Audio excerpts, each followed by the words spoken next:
Hey folks, welcome back to the channel. Let's get straight to it. 5 years ago, if you told Wall Street that Miami was going to eat Manhattan's lunch, people would have laughed. Today, nobody's laughing, except the hedge fund billionaires buying $50 million penthouses in Brickell cash.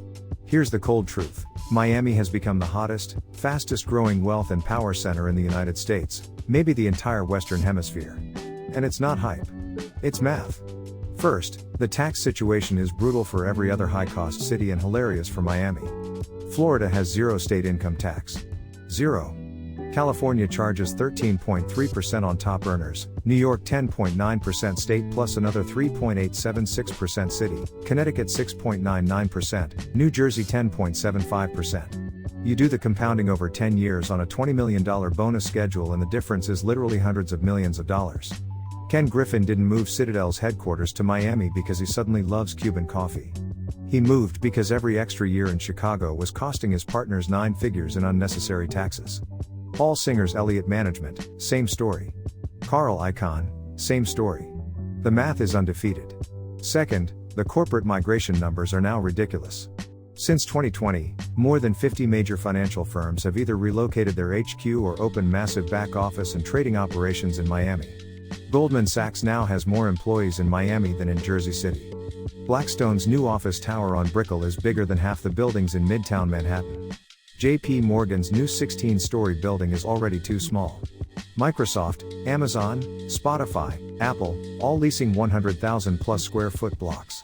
The vacancy rate for Class A office space in Miami is currently 6.2%, lower than Manhattan, lower than San Francisco, lower than Austin. Rents in Brickell now average $92 per square foot, higher than Los Angeles and closing fast on New York. Third, crypto and Web3 turned Miami into ground zero. Mayor Francis Suarez started taking his salary in Bitcoin in 2021. The city hosts Bitcoin 2025, the largest crypto conference on Earth, every single year now. FTX put its name on the Heat Arena before it blew up, but the ecosystem didn't miss a beat.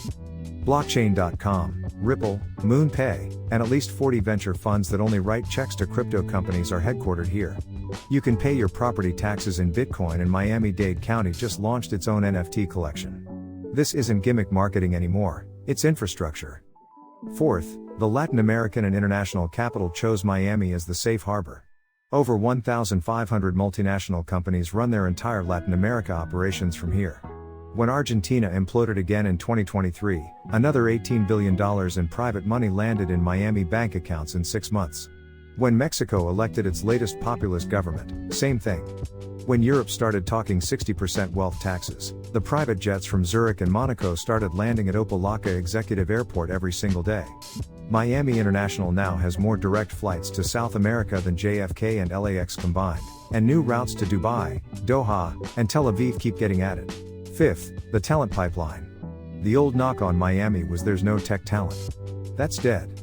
The University of Miami and FIU combined are now pumping out more computer science and finance grads than Boston. Add the imported talent, engineers who used to freeze in New York or pay $5,000 a month for a studio in San Francisco now live in a waterfront condo for the same price and never shovel snow again. Median age of a Series A or later founder in Miami is now 50,000 new tech and finance jobs created since 2021, and the airport is adding another 35 gates because it literally can't handle the private jet traffic.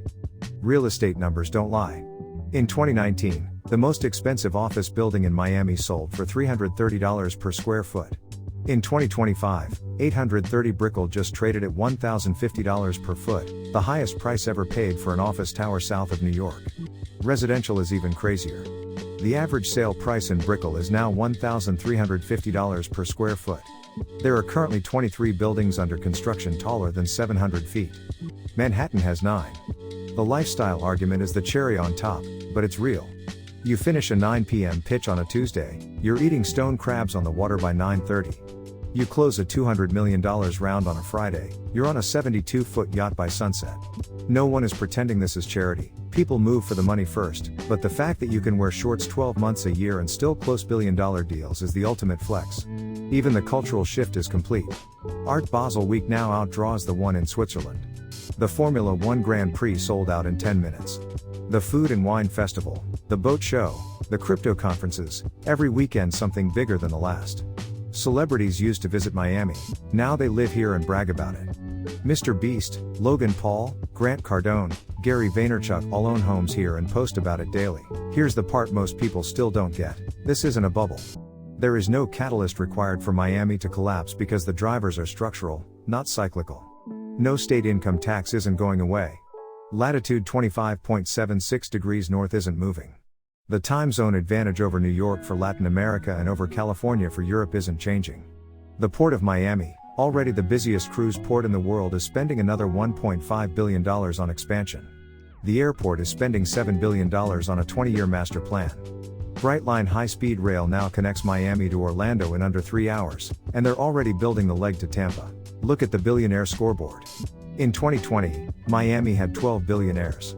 Today it has 38, and Forbes says another 15 are on the cusp of moving their primary residence by 2027. Palm Beach and Miami-Dade combined now have more billionaires than Los Angeles County. Wall Street isn't dead, Silicon Valley isn't dead, but the center of gravity has shifted 1,300 miles south.